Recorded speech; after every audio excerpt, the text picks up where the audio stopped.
حاجی دا اگزامپل اسکو په دې دغه باندې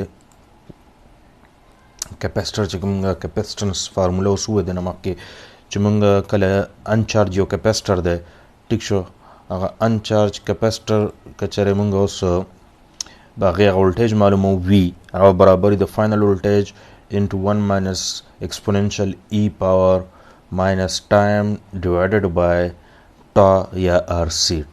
ta time constant का ना that rc time constant value da the figure that also go in figure 31 determine the capacitor voltage 50 microsecond after the switch is closed if the capacitor is initially uncharged draw the charging curve that way کچری یو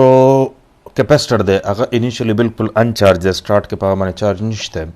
ټیک شو نو وایا چې 50 مایکرو سیکنډ نه پس به د هغه باندې څومره ولټیج وي ټیک شو څومره ولټیج وي کچری د کیپیسټر چې کوم د کیپیسټنس هغه دی 0.01 مایکرو فیراډ او د ريزسټر ویلیو 8.2 کیلو اوم دی ګوره کیپیسټر چې انیشلی انچارجي په باندې 0 وولټي ټیک شو دغه د پر بیا دا فارموله استعمالول شو چې کله کیپیسټر انیشلی انچارجي انیشل چې کم وولټیج دغه 0 وي نو هغه فارموله د v = vf1 - e power - t by rc ټیک شو اوس تاسو وی چې 50 مایکرو سیکنډ نه پس په کیپیسټر باندې څومره چارج موجود دي نو راځي لومبه خو د کیپیسټر چې د موږ سم معلومو د کیپیسټر لومبه تاسو ار سی ټایم کانسټنټ معلوم کړئ چې د ار سی ټایم کانسټنټ په برابر یې دسه دا ګوره ار سی ټایم کانسټنټ برابر د ار 8.2 ملټیپلای بای سی 0.01 نو دا کیلو اوم دی دا مایکرو فیراډ دی ټیک شو دا به تاسو حل کې دلته کیلو 10 پاور 3 دی مایکرو 10 پاور -6 دی انسر راولې په مایکرو سیکنډز کې نو دې انسر براشي 82 مایکرو سیکنډ یعنی یو چې کوم تاسو را ټایم کانسټنټ ته هغه د 82 مایکرو سیکنډز برابر دی 82 مایکرو سیکنډ تاسو سره یو ټایم کانسټنټ دی یعنی یو ټایم کانسټنټ نه پس با کیپیسټر 63% چارج کیږي څنګه چې تاسو د مخ کې ویلو پړمبني ټایم کانسټنټ کې به کیپیسټر څومره چارج کیږي 63% او یو ټایم کانسټنټ د دې کیپیسټر د پاره چې کله ار دومره دی او سی دومره دی نو د دې ټایم کانسټنټ د پاره ستا د ویلیوز د پاره ستا ټایم کانسټنټ یو څومره د 82 مایکرو سیکنډز او تاسو وی چې 50 مایکرو سیکنډ نه پس وایا څومره چارج وي نو ګوره یو ټایم کانسټنټ 82 دی مایکرو سیکنډ دی او په دې کې کیپیسټر به 63% چارج کیږي ټیک شو نو پوه شئ چې په 50 مایکرو سیکنډ خدا یو ټایم کانسټنټ نم کم ټایم دی نو ستا کیپیسټر به 63% نه چارج کیږي بلکې د دینه به کم به چارج کیږي ټیک شو تاسو که چاري د 63% رو باسه نو دا به سره راځي دا به راځي چې 31.5 وولټ د 50 وولټ لکه ته کیپیسټر 50 وولټه پورې چارج کول غواړې نو د 50 وولټ چې کوم 63% ته هغه 31.5 وولټ راځي نو په کار دا و چې پړمبني ټایم کانسټنټ کې دا کیپیسټر د بیټری 31.5 وولټه پورې چارج کیږي ټیک شو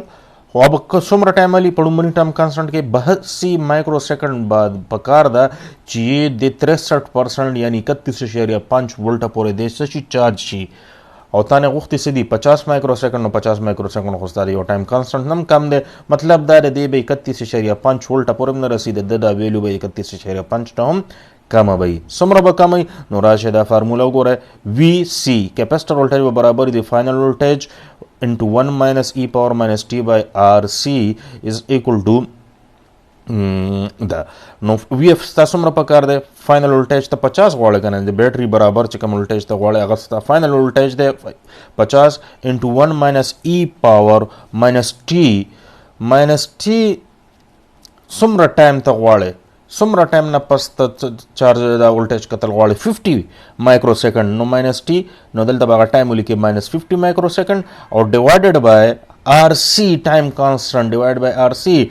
ټایم کانسټنټ تاسو مر دی 82 مایکرو سیکنډ نو مایکرو سیکنډ سره به ختم شي 50 ډیوایډډ بای 82 به وکي او دلته نه چې هر سره شي نو ای پاور کې براشي نو دا ای پاور اصل کې ایکسپوننشل دی او دا به تاسو څنګه معلومه وای چې تاسو به کیلکولیټر کې به داسې وکړئ چې شفټ بټن سره به نیچرل لاګ چې کمی ایلن والا چې کوم لاګ دی یو خو لاګ بیسټن والا دی که نه هغه نه LOG چې لیکلي هغه نه ایلن ورسره چې کوم لیکلي هغه لاګ به تاسو پرس کوئ شفټ بټن سره شفټ به پرس کوئ بیا به نیچرل لاګ پرس کوئ نو هغه به ایکسپوننشل ته واوړي او د هغه چې کوم پاور دی هغه پاور کې به ولې تاسو ولیکئ 50/82 دی نه چې هر څه راځي هغه به ولیکئ او ورسره به ماینس به لازمن لګوئ ټیک شو نو چې دا تاسو ای پاور شفټ سره تاسو لاګ پرس کوئ ای بشي هغه پاور کې تاسو 50/82 لومبه کیلکولیټ کې هر څه چې راځي هغه سره ماینس لیکئ نو تاسو به ولیکئ د دې جواب به راشي 0.543 نو دا 50 ولټ مخکې راغلی دی 1 ماینس دا د 1 د ماینس کې 0.543 دا چې تاسو ماینس کې او بیا ول 50 کې ملټیپلیکیشن وکړئ نو د دې انسر بس راځي 22.8 ولټ بتا ته ملاویږي 50 مایکرو سیکنډ نه پس بتا ته څومره ملاویږي 22.8 ولټ به ملاویږي ښه دا ولې تاسو ته ما وویل که چېرې دا یو ټایم کانسټنټ وی نو تاسو له 63% چارج پکارو او 63% اف 50 ولټ څومره هغه 31.5 ولټو نو په یو ټایم کانسټنټ کې 31.5 ولټه پورې به چارج کېده خو ځکه چې ستا یو ټایم کانسټنټ 82 مایکرو سیکنډ او تا 50 باندې چې دی نو ته چارج کتل غواړې نو که 50 باندې اوس ته ګوره دا خو یو ټایم کانسټنټ هم کم دی نو ستا چارج په کیپیسټر باندې څومره راغی 22.8 ولټ او 22.8 ولټ دا وګوره موږ په دې فارمولې سره موږ څومره په اسانه باندې په کیپیسټر باندې دا چارج معلوم کو ټیک شو جی دا خو یو اگزامپل شو ګرافیکلی دا تاسو ګوره دا شو کړه دا تاسو هغه کیپیسټر ولټیج دی وی 50 پورې دا هغه فائنل ویلیو ده او دا 1 2 3 4 5 5 ټایم کانسټنټ تاسو شو کړی دی ګوره یو ټایم کانسټنټ څومره دی یو ټایم کانسټنټ چې ستا 82 مایکرو سیکنډز دی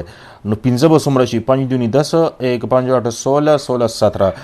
5 8 40 40 41 ٹھیک شو استغفر الله غلط شوم 5 8 40 41 شو نو دا شجی 410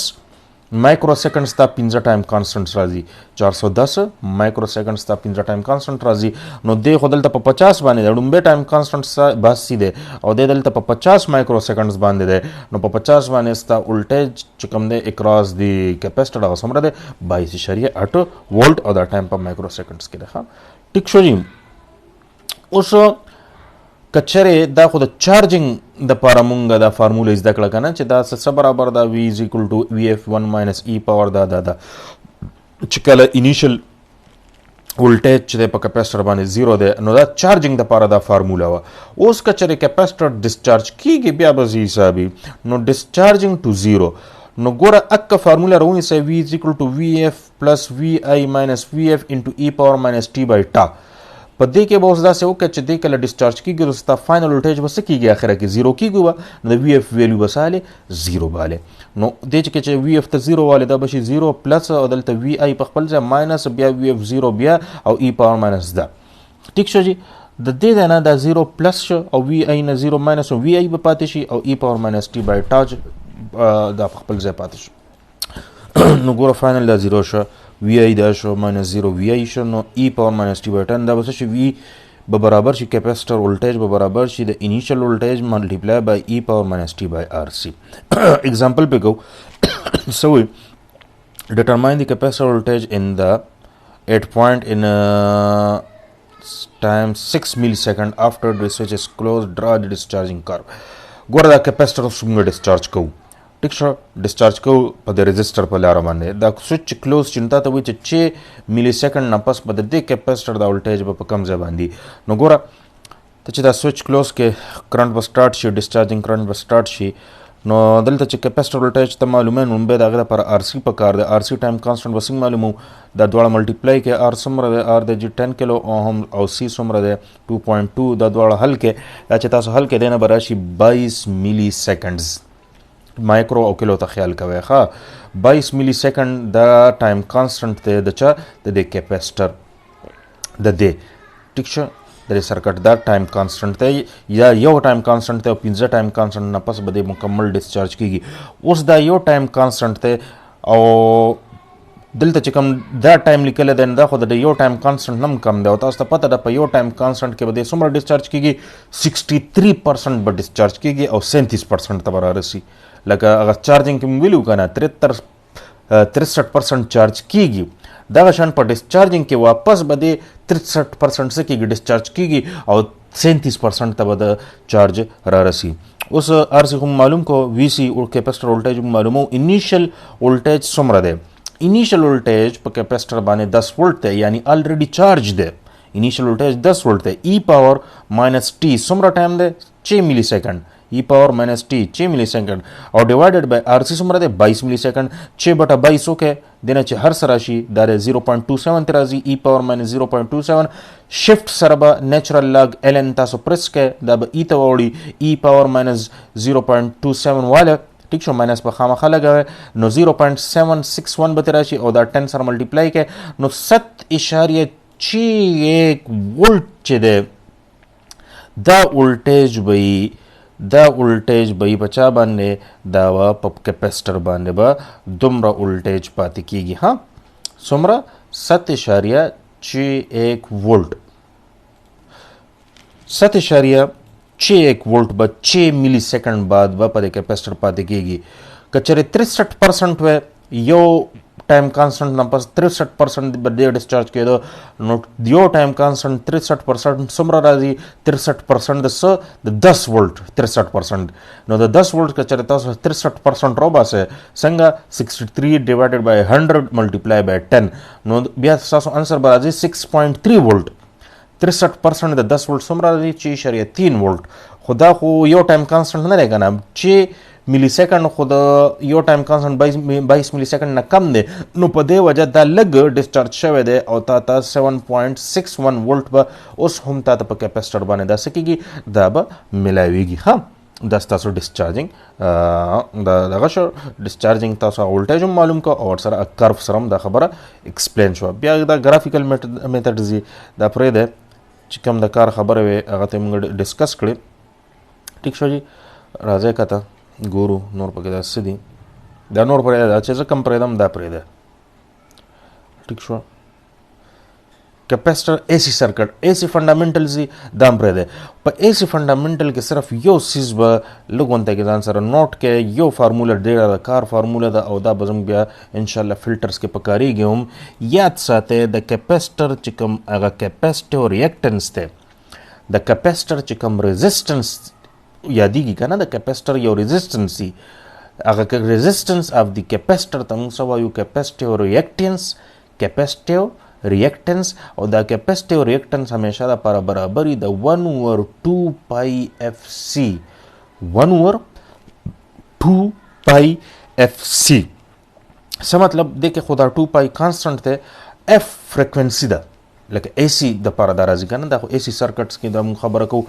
اف هغه د سیګنل فریکوینسي ده او سی کیپیسټنس اف د کیپیسټر دی. اوس اف او د ایکس سی ترمنځ کوم قسم تعلق دی؟ انورسلی پروپورشنل دی. څه مطلب؟ که چېرې فریکوینسي اف د سیګنل سیوا کیږي نو ایکس سی به څه کیږي؟ دا به کمیږي. ښه چې څومره اف سیوا کیږي نو کیپیسټیو ریاکټنس به کمیږي او چې اف کمیږي نو کیپیسټیو ریاکټنس به څه کیږي؟ دا به سیوا کیږي. دا شان کیپیسټنس چې کمیږي ایکس سی به سیوا کیږي او کیپیسټنس چې سیوا کیږي ایکس سی به کمیږي. ٹھیک شو دې باندې دا اگزامپل نیم دی انشاءالله دا به کوو. ٹھیک شو او بیا دې نه پس یو ټاپک نیم بل هم دی نو هغه به انشاءالله بیا ډسکس کوو. خو دا اگزامپل چې کوم دی دا انشاءالله زه تاسو ته به ورپسې نیکسټ لیکچر کې یا دې لیکچر کې ورته وګوره. دا موږ سره یو سرکټ دی په دې سرکټ کې دا اے سی پاور سپلای دی او سره کیپیسټنس سی لګېدلی دی او دا 0.0047 مایکروفیراډ دی. ایکس سی معلوم که 1/2π2 خو په خپل ځای راغی پای چې دی نو هغه 3.14 دی. ٹھیک شو او فریکوینسي څومره ده؟ فریکوینسي دا ګیون د 1 کیلو هرټز یعنی 1000 د فریکوینسي یونټ څه دی؟ هرټز. ښه نو 2π په خپل ځای شوه 1000 د په خپل ځای شو او 0.0047 په خپل ځای شو او 10 پاور ماینس 6 چې دی دا فیراډ دی دا په خپل ځای راغی. دا به بر ولېږي 10 پاور ماینس 6 دا شان 10 پاور 3 به هم بر ولېږي بره به حل کې او د دې ایکس سی ویلیو به راشي 33.9 کیلو اوهم. دا ریاکټنس دی، ریاکټنس او ریزسټنس یو شی دی. نو انسر د یونټ هم ګوره اوهم دی، ریاکټنس یونټ هم تاسو سره څه دی اوهم دی. نو دا هغه کیپاسټور ریاکټنس دی د دې سرکټ لپاره. ټیک شو جی. بیا ان شاء الله په دې ریاکټنس باندې خبر نیم بلم شته دا ورسره اگزامپل هم دي 2 3 دا ان شاء الله بل لیکچر کې بیا تاسو سره ډسکس کوم. ښه صحیح شي. اوکې السلام علیکم.